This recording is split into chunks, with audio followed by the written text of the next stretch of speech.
Tere tulemast Vabariigi presidendi härra Toomas Hendrik Ilvese ja Ameerika Ühendriikide presidendi härra Barack Obama ühisele pressikonverentsile.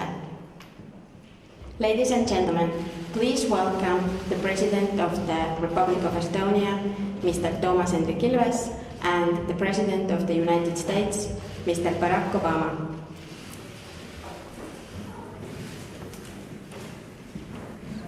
Good morning. Kõigepealt I'd like to welcome President Obama to... Tere hommikust kõigile. Alustades ma sooviksin tervitada president Obamat Eestis. Mul on hea meel ja ka au teid võõrustada siin vahetult enne NATO tippkohtumist. Teie visiit edastab selge sõnumi. Me oleme tänulikud Ameerika Ühendriikidele ja teile isiklikult eestvedamise, pühendumise ja toetuse eest Eestile. Ja ma tahaksin öelda ka seda, et meid on šokeerinud hiljutised uudised Iraagist. Me mõistame sügavalt hukka sellised barbaarsed teod ja ISIS on meie arvates selge oht meile kõigile, kes me seisame koos Ameerika Ühendriikide ja oma liitlastega selles küsimuses. Ja meie päevakorra peamine teema on praegusel hetkel julgeolek. Teema, mis on kõikide mõttes, on olukord Ukrainas ning selle laialdasem mõju Euroopa julgeolekule. President Poroshenko ja president Putin on kokku leppinud vaherahu osas ja ma loodan, et see nüüd tõepoolest ka mõneks ajaks peab, kuid üldises mõttes me peame olema väga selged ja järjepidevad oma keelekasutuses, kui me kirjeldame olukorda Ukrainas. Nagu Euroopa Liit rõhutas eelmisel nädalavahetusel, tegemist on Venemaa-poolse agressiooniga. Euroopa Liit ja Ameerika Ühendriigid on valmis rakendama täiendavaid sanktsioone vastusena Venemaa käitumisele. Venemaa peab tunnistama, et nad on konflikti osapooleks ning võtma ette reaalseid samme, mis annavad tulemuses konflikti deeskaleerimise. Me peame samas jätkama ka Ukraina toetamist, pakkudes neile abi, mida nad vajavad. Nüüd, kui rääkida meie piirkonna julgeolekust, siis Ameerika Ühendriikide kaasatus siin on väga laiapõhjaline. Eesti on Ameerika Ühendriikide lähedane ja usaldusväärne liitlane. Me võtame oma NATO kohustusi tõsiselt, väga tõsiselt. Me ei ole jäänud ootama, et teised peaksid hoolitsema meie julgeoleku eest. NATO-ga ühinemisest saadik on Eesti sõdurid järjepidevalt kaitsnud ka teiste vabadusi Afganistanis, Iraagis ja hiljuti ka Kesk-Aafrika Vabariigis. Me eraldame piisavalt vahendeid kaitsele ja suurendame pidevalt oma riiklikku kaitsesuutlikkust. Me oleme tänulikud Ameerika Ühendriikidele oma vägede lähetamise eest siia ning aktiivse osalemise eest Balti õhutarubemissioonis. Teie kohalolek on rõhutanud NATO artikkel 5 usaldusväärsust.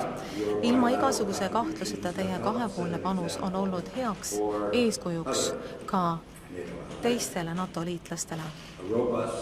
Jõuline ning nähtav liitlaste kohalolek siin Eestis on kõige parem viis võimalike agressorite tõrjumiseks. Ja me ootame huviga, et NATO homne tippkohtumine seda ka kinnitaks. Kuid me seisame nüüd silmitsi täiesti uue julgeolekuolukorraga Euroopas ja meil on ka hea meel öelda, et see on tippkohtumise dokumendis ära toodud ja me eeldame, et NATO tippkohtumine võtab vastu valmisoleku tegevuskava, mis juhib liitlasi järgmiste aastate jooksul, järgides praktilisi samme ja meetmeid, andes tulemuseks heidutuse ja kinnituse julgeoleku mõttes. Ning mul on hea meel öelda ka seda, et meie kahepoolsed suhted on väga tugevad ka paljudes teistes valdkondades. See puudutab ka küberjulgeolekut ning energiajulgeolekut. Üleilmselt me teeme koostööd selleks, et edendada ühiseid väärtusi, demokraatia, inimõigused ja õigusriigi põhimõtte järgimine. Eesti on maailma liider internetivabaduse ja e-riigi valdkondades. Meil on liberaalne majandus, mis pakub väga häid võimalusi kaubavahetuseks, koostööks ja investeeringuteks. Ning see on jällegi üks põhjus, miks me usume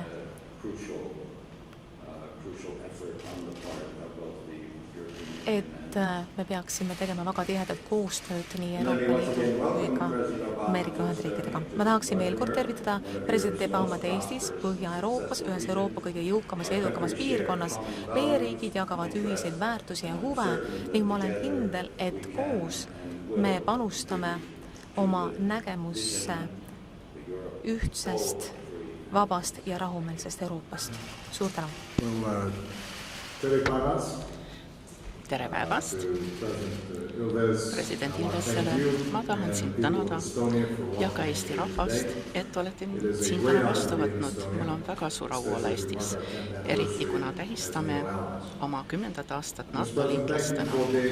Härra president, tänan sind, et oled olnud nii eeskujulik partner. Mul oli au sind Valges Majas vastu võtta möödunud aastal ja sellest ajast peale oleme arutanud olukorda Ukrainas. Sinu elu peegeldab sinu riigilugu. Oled põgenike poeg, kes naases koju, et kaardistada teed vabale ja demokraatlikule Eestile. Nagu paljud teist teavad, viis Pikret Toomasse ja ta pere Ameerikasse, New Jerseysse, kus teda ikka tuntakse Tomina. Mulle väga meeldis tutvuda sinu tütrega täna ja loodan, et tema käib ka New Jersey's. Ja Toomas ütleb, et ma teadsin, kes Bruce Springsteen on veel enne, kui ta esimese plaadi välja andis.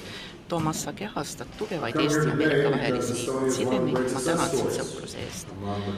Olen täna siia tulnud, sest Eesti lugu on üks suurim edulugu nende riikide hulgas, kes taastasid iseseisvuse pärast külma sõja lõppu. Olete rajanud elujõulise demokraatliku riigi jõukusega ja olete eeskujuks selles, kuidas kodanikud saavad suhelda oma valitsusega 21. sajandil. Seda on president Ilves edasi viinud ja julgustanud. Digitaalse ideega võivad eestlased kasutada nutitelefoni, et saata peaaegu kõiki online, laste koolihinnetest tervisekaarditeni. Ma oleks pidanud nõu pidama Eestiga, kui me oma tervisekindlustuse veebisaiti üles seadsime. Eelkõige olen siin sellepärast, et Eesti on olnud eeskujulik liitlane. Eesti väed on teeninud julgelt ja oskuslikult Iraagis ja Afganistanis. Me austame neid sõdurid, kes on langenud Afganistanis, sealhulgas 9 vaprat eestlast. NATO on jõudmas 3 kuu pärast selle missiooni lõpuni. Tahan tänada Eestit endale võetud kohustuste eest, aidata Afganistani julgeolekuüksustel tagada tulevikku. Kõrgtehnoloogia liidrina etendab Eesti juhtivat rolli NATO kaitsmisel küberrünnakute vastu. Eesti panustab oma täieliku osa 2% rahvuslikust koguproduktist alliansi kaitsekohustustele. Eesti täidab oma kohustusi. Minnes NATO tippkohtumisele Walesis on Eesti eeskujuks teistele õiglase panuse andmise osas meie kollektiivsele kaitsele. Eelkõige olen siia tulnud taas kinnitama USA pühendumust Eesti julgeoleku kaitsmisele. NATO liitlastena kohustab artikkel 5 meid panustama kollektiivsesse julgeolekusse. See kohustus on murdmatu, see on vankumatu, see on igavene. Eesti ei seisa mitte kunagi üksi. Presidendina tagan, et me seda lubadust peame. Varsti pärast ametisse astumist kutsusin meie alliansi üles uuendama planeerimist ja hakkama roteerima rohkem NATO üksusi Baltikumi. Et siin saaks korraldada rohkem koolitusi, õppusi ja harjutusi. Vastusena Venemaa tegevusele Ukrainas varemsel aastal on USA suurendanud kohalolekut siinses piirkonnas. Oleme saatnud täiendavaid õhusõidukeid Balti õhuruumi turvamismissioonile, millele 14 liitlast on 10 aasta jooksul panustanud. Saadame rotatsiooni korras rohkem üksusi ja lennukeid Baltikumi, me korraldame rohkem ühiseid õppusi ja ma ootan hea meelega kohtumist peaminister Rõivasega, et tänada meie sõjavähi. Kevade külastusel Varssavil teatasin initsiatiivist tugevdada Ameerika sõjajõudude kohalolekut Euroopas, sealhulgas Baltikumis, ja ma töötan kongressiga tagamaks, et see läheb täide. Täna võin teatada, et see initsiatiiv hõlmab täiendavaid lennuväeüksusi ja lennukeid õppuste jaoks Põhjala-Baltikumi regioonis. Eesti liitlastega oleme ühel nõul, et ideaalse baasi ja tugivarustuse asukoht nende harjutuste jaoks oleks Ämari lennuväebaasis Eestis. Kongressi ja meie eestlastest sõprade toetusega olen kindel, et see läheb täide. Ootan selle teema arendamist president Bersintsis ja Grybauskaitega täna pärastlõunal. Nagu president Ilves teatas, kõnelesime palju Ukrainast, sealhulgas Vene vägede agressioonist seal Ukraina territooriumil. Oma kõnes käsitlen seda teemat pikemalt. Praegu tahan vaid kiita Eestit ja president Ilvest nii NATO kui Euroopa Liidu liikmena Ukraina rahva nimel. Eesti on andnud Ukraina rahvale olulist abi demokraatlike asutuste tugevdamisel ja majanduse reformimisel. Kuna oleme seisnud ühes, maksab Venemaa kallist hinda oma tegevuse eest ja NATO on valmis aitama Ukrainat veelgi tugevdada oma sõjajuhte ja kaitsta oma riigi. Veel tahan tänada Eestit, et ta etendab nii tugevat juhtivat rolli ka väljaspool NATO-t. Tema üksused on Euroopa Liidu missioonil Kesk-Aafrika Vabariigis ja Eesti toetab Süüria abistamise jõupingutusi, aitab riik nagu Tuneesia üleminekul demokraatiale ja seisab internetivabaduse inimõiguste eest. See riik rahvastikuga veidi üle miljoni annab nii-öelda tugevama löögi, kui ta kaalu juures võiks arvata. Ja maailm on selle poolest parem ja see on veel üks põhjuseks, miks USA seisab alati uhkelt oma liitlase Eesti kõrval. Lõpuks ma tahan öelda, et Ameerika rahva palved on selle pühendunud ja vapra ajakirjanukuga Steven Sotlofi perega. Öösel meie saime teada, et Stevenit võttis meilt üks õudust äratav vägivalakt. Me ei suudagi ette kujutada, millist ahastust tunnevad need, kes armastavad Stevenit, eriti tema ema, isa ja noorem õde. Täna meie riik leinab nendega koos. Nagu Jim Foley enne seda, Steveni elu on täitsa vastand sellele, kes teda nii jõhkralt mõrvasid. Nemad väidavad absurdselt, et nemad tapavad usu nimel, aga see oli hoopiski Steven, kes armastas islamimaailma. Tema tapjad väidavad, et nad tahavad kaitsta allasurutajaid, aga Steven oli see, kes reisis mööda Lähis-Ida-maid ja riskis oma eluga, et jutustada moslemi meeste ja naiste lugu, kes nõudsid õiglust ja väärikust. Mida iganes need tapjad arvavad, et nad saavutavad süütute ameeriklaste tapmisega, nagu Steveni tapmisega, see on juba tühja jooksnud. See on tühja jooksnud, sest inimesed üle kogu maailma ja ameeriklased suhtuvad barbaarsetesse käitumisjälestusega. Neid ei hirmutata. Need teod alles ainult ühendavad. Nüüd läheme edasi küsimustega, siis 2 küsimust Eesti ajakirjanikelt ja 2 välisajakirjanikelt ja võõrustajana ma annaksin siis kõigepealt võimaluse küsimuse jaoks Aarne Rannamäele. Yes, thank you. Aarne Rannamäe, Eesti Rahvusringhääling. Mul on sama küsimus mõlemale presidendile. Partnerlus Venemaa ja NATO vahel ei ole jäänud samaks. Miks seda hoida alles, rääkides alusleppes, mis kirjutati alla Venemaa ja NATO vahel aastal 1997, ehk oleks mõistlikum sellest loobuda ja see annaks uusi võimalusi meie piirkonna julgeoleku jaoks nii Eestis, Lätis kui ka Leedus? Kõigepealt NATO otsustas külmutada oma suhted Venemaaga mitu kuud tagasi, aga rääkides sellest, millised on alusleppe tulemused või mõjud, siis kõigepealt, kui me loeme seda aluslepet ennast, siis seal on kirjas, et need tingimused, tsiteerin, on kehtivad praeguses ja ettenähtavas tulevikus ehk siis sellises julgeolekusituatsioonis. See oli siis aastal 1997 julgeolekuolukord, kui president oli Boris Jeltsin ja ei olnud toimunud ühtegi 75. aasta ÜRO harta, Pariisi harta, Helsingi lõppakti rikkumisi. Nii et võiks öelda, et tegemist on mitte ettenähtava ja uue julgeolekukeskkonnaga ning seega me peame siis kinni pidama teatud sätetest. Me ei pea loobuma tervest alusleppest. Aga kui meil on tegemist lepinguga, mis teatud osades enam ei kehti, siis järelikult on aeg midagi muuta.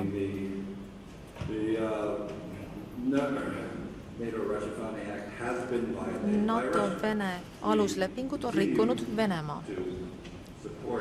Me jätkuvalt toetame selle dokumenti nägemust, aga selle sisu on olulisel määral muutunud. Ja ma olen kindel, et kõik NATO tegevused toimuvad vastavuses NATO rahvusvahelistele kohustustele. Tingimused selgelt on muutunud. Ja see on kindlasti üheks meie teemaks Walesis.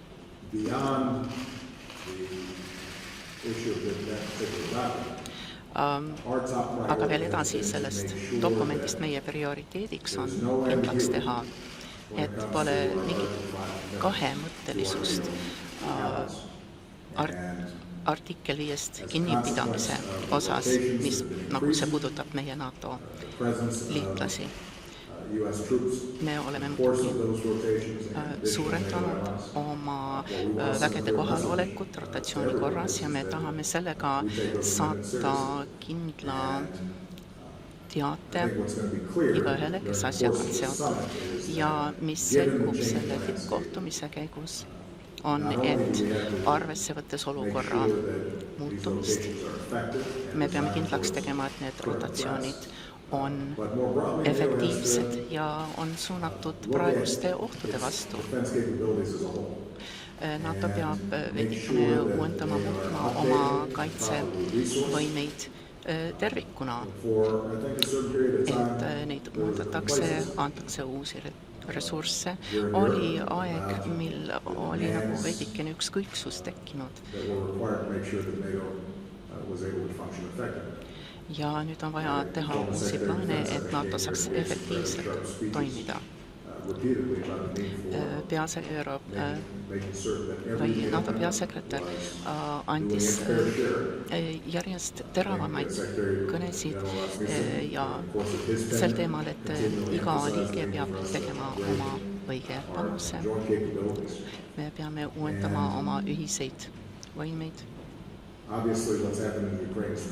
Selgelt see, mis on juhtumas Ukrainas, on traagiline, aga see annab meile võimaluse vaadata värskete silmadega seda ja aru saada, mida on vaja ja kuidas me peame kinni pidama oma NATO-ga pandud kohustusest. Ann Compton oma viimasel reisil. Aitäh, härra president. Nüüd te rääkisite, et teine ameeriklane on tapetud. Kas Iraagis jätkatakse õhurünnakutega, kas on nüüd arendusel täielik strateegia ISISe vastu,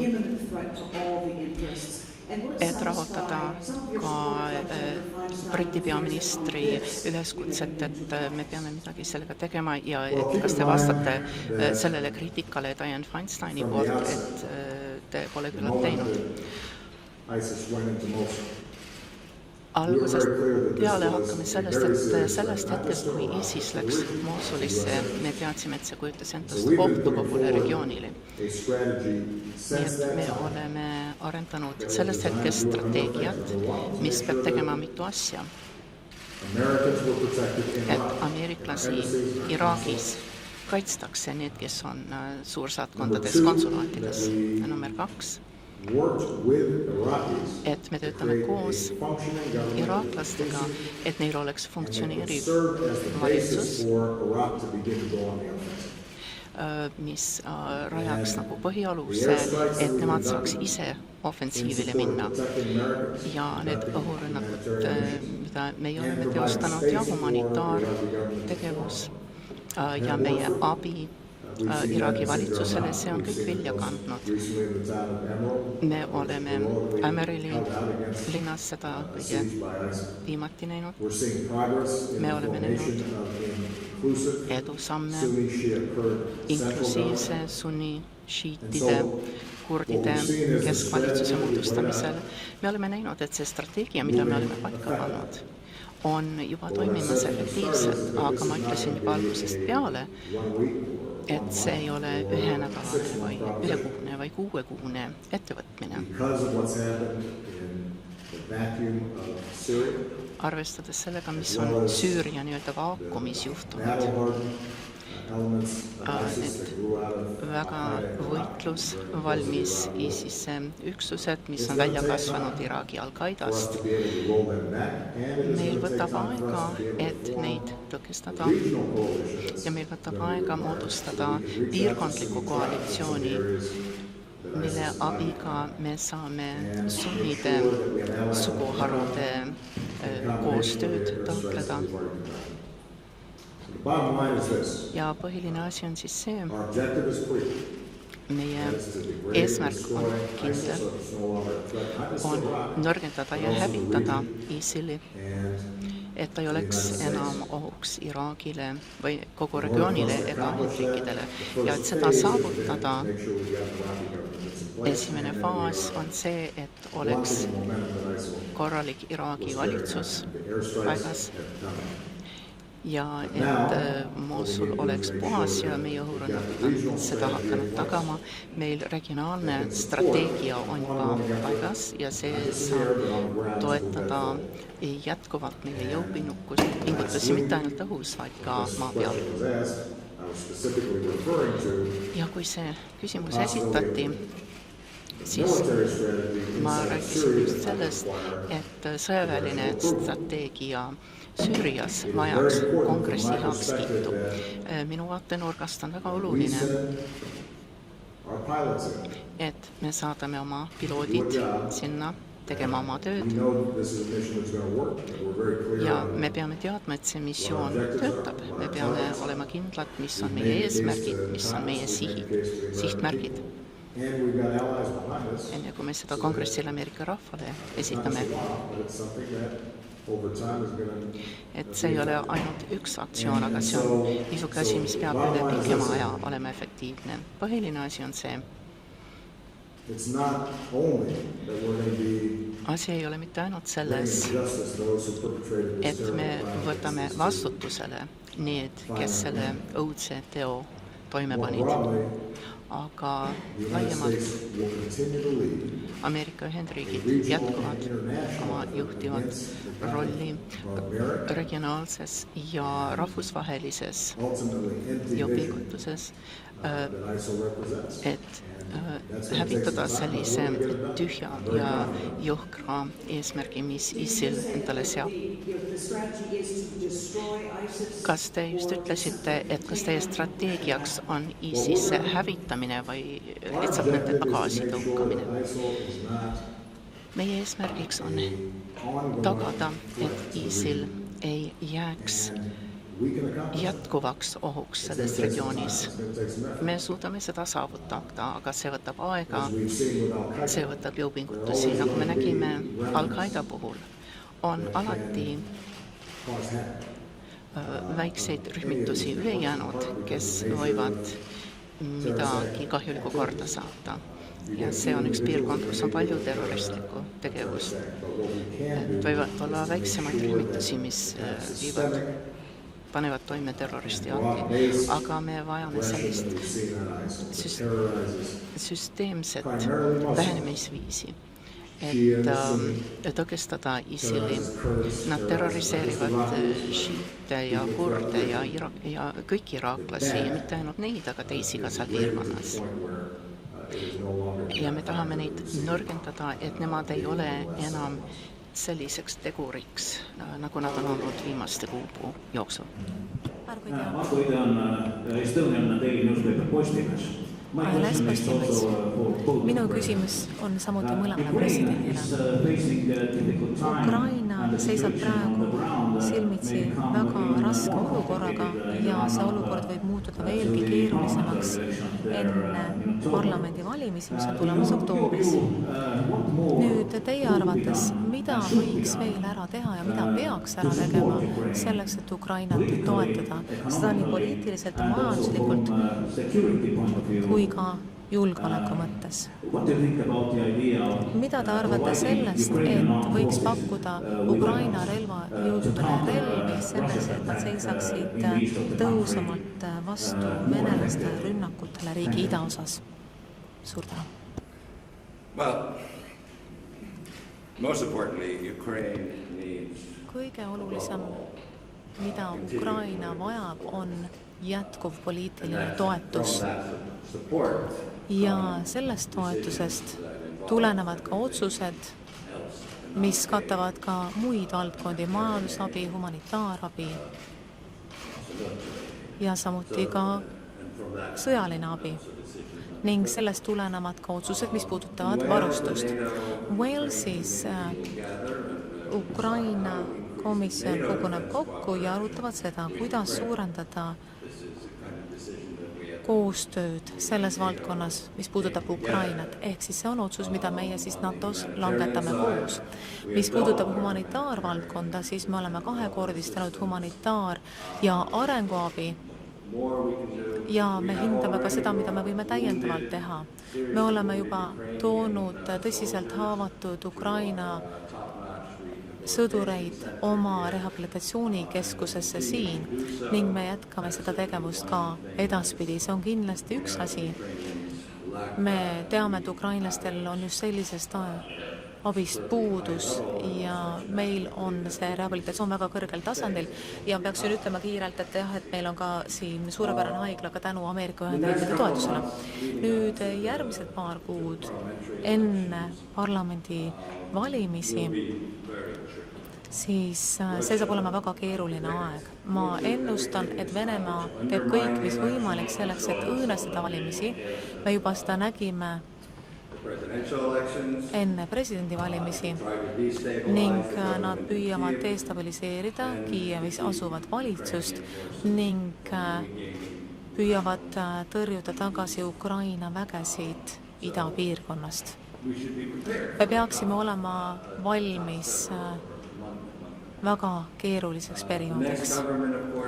Nüüd rääkides järgmisest valitsusest, siis nendel on olemas loomulikult täielik legitiimsus, tuginedes parlamendi valimistele ja nemad peavad siis näitama seda, et on olemas parem alternatiiv võrreldes sellele, mida Ukraina inimesed millest nad otsustasid loobuda 1,5 aastat tagasi. Ning meie eesmärgiks muidugi aidata ka seda, et valimised oleksid vabad ja õiglased ja see on meie prioriteet ja ka OSCE prioriteet. Ma usun, et üks nendest teemadest peakski olema just selliste sekkumise teema, nagu me nägime enne presidendivalimisi, et selliseid sekkumisi ei lubata või neid tuvastavad ja nendest raporteerivad täpselt ka need inimesed, kes teotavad vaatlusi. Me kõik ju teame, mida Vene väed võivad teha selleks, et demokraatlikku protsessi häirida. Ning ma usun, et me peaksime olema paremini ettevalmistunud selleks, et ka vajadusel seda dokumenteerida jõudes valimisteni. Poliitiline toetus on absoluutselt vajalik. Ja meie tippkohtumise üheks eesmärgiks järgmistel päevadel on jälle näidata, kuivõrd ühtselt meie mõtleme, kuidas me ühiselt toetame Ukraina jõupingutusi oma suveräänsuse elus hoidmiseks. Sanktsioonid, mida me oleme praegu juba rakendanud, on tugevasti mõjunud Venemaale ja on väga oluline, et me tagame, et see jääb Venemaale kalliks maksma, kui tema rikub rahvusvaheliste seaduse punkte. Me peame tegema ühiseid jõupingutusi USA, Euroopaga, teiste liitlastega üle maailma, et me saaks sellega mõjutada Venemaa majandust, et see, et nad juba mõjutaks majandust ja muidugi seda mõjutab ka poliitika Venemaa siseselt. Aga lõpuks saadaks ikka aru, et selline strateegia ei teeni Venemaa huve, rahvas lõpuks saab aru. Ukraina majandus on asi, millele me oleme pööranud palju tähelepanu. Me oleme rahvusvahelise valuutafondiga töötanud koos, et Ukraina saaks rahalist hädaabi, et teha seda, mida ta peab tegema.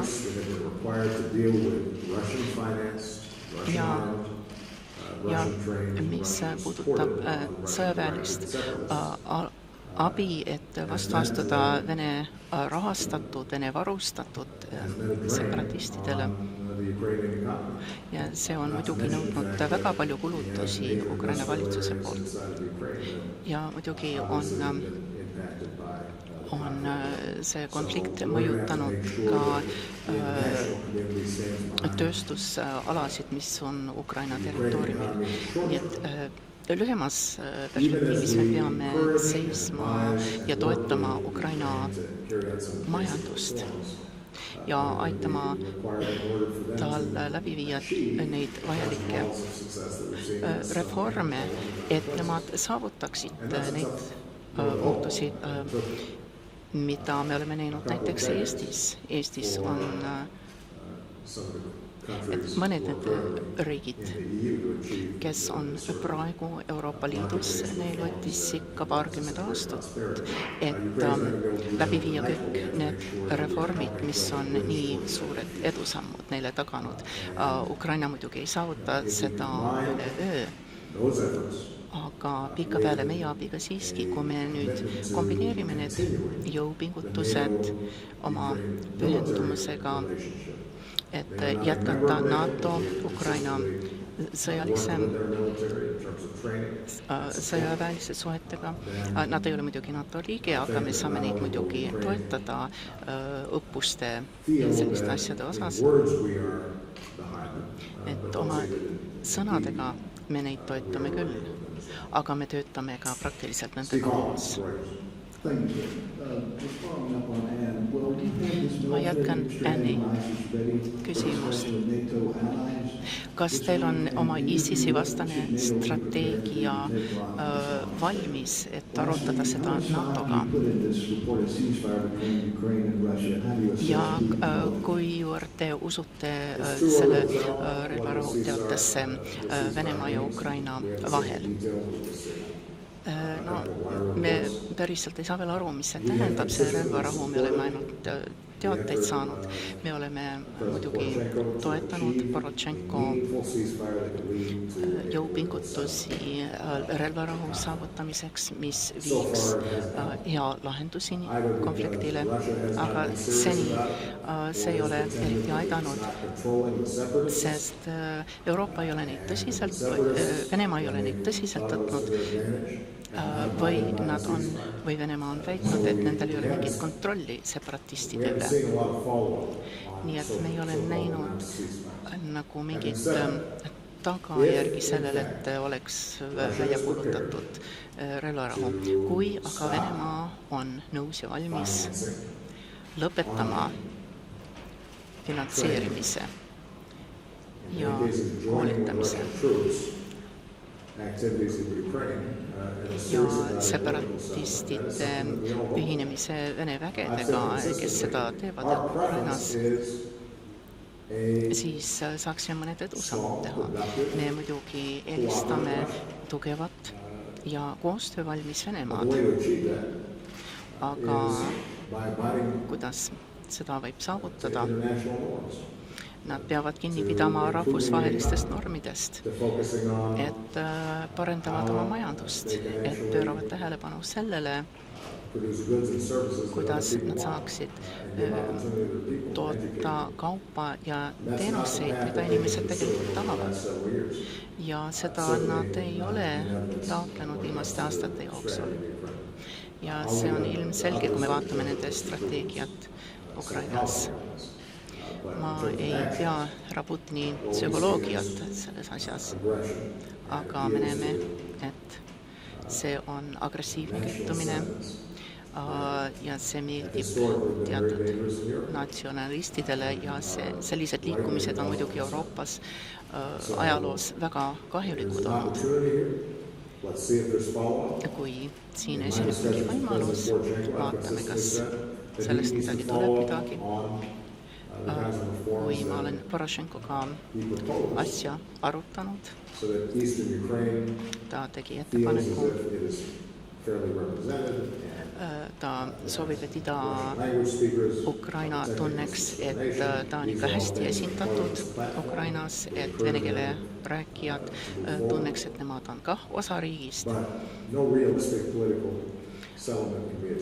Aga me ei saa saavutada mingit realistlikku poliitilist lahendust,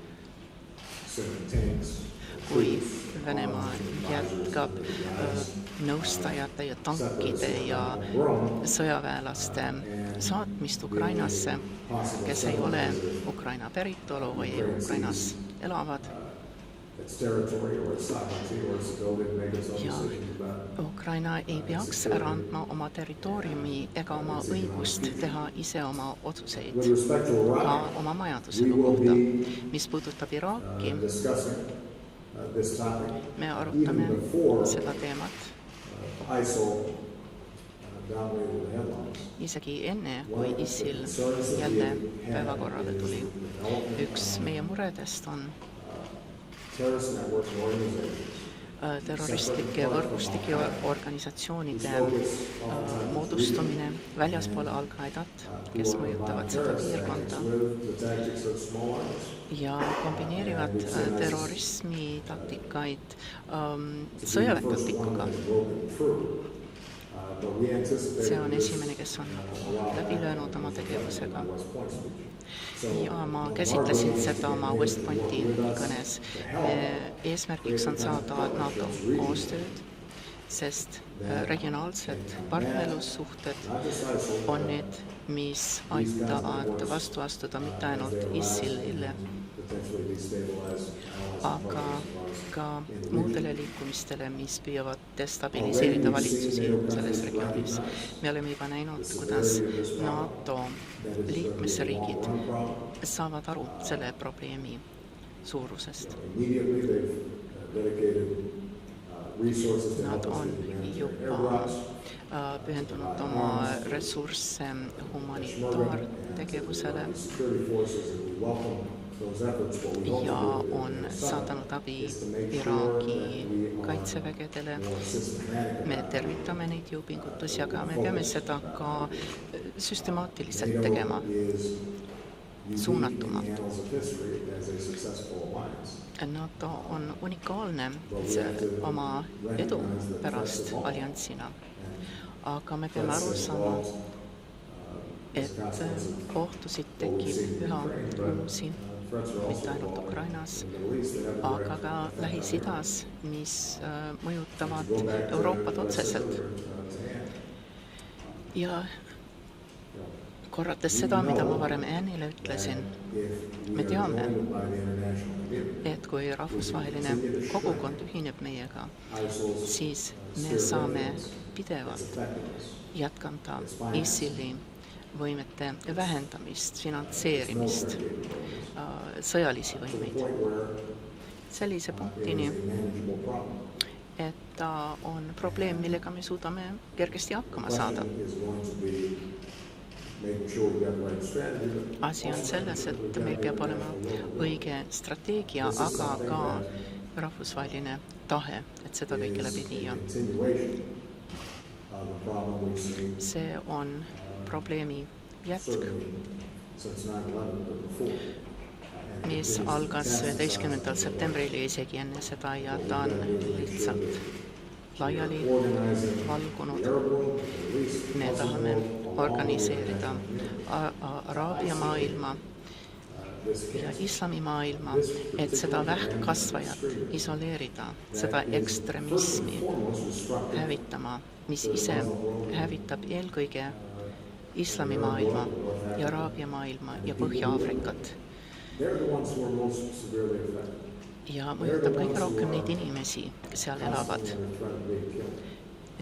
Nende They're the elud ones on whose economies are ohus. completely upended. Need inimesed on need, kelle majanduselu on selline, et nad ei saa ise oma toitu Services to sell. toota, kaupa ega teenuseid pakkuda And they're falling behind maailmaturul ja nad this very jäävad small, maha narrow, and very dangerous segment lihtsalt sellepärast, population. et on olemas see väike killuke nende populatsioonist, kes selliseid asju teeb ja me peame nendele vastu astuma efektiivselt ja enesekindlalt. Thank you very much. Appreciate it, Mr. President.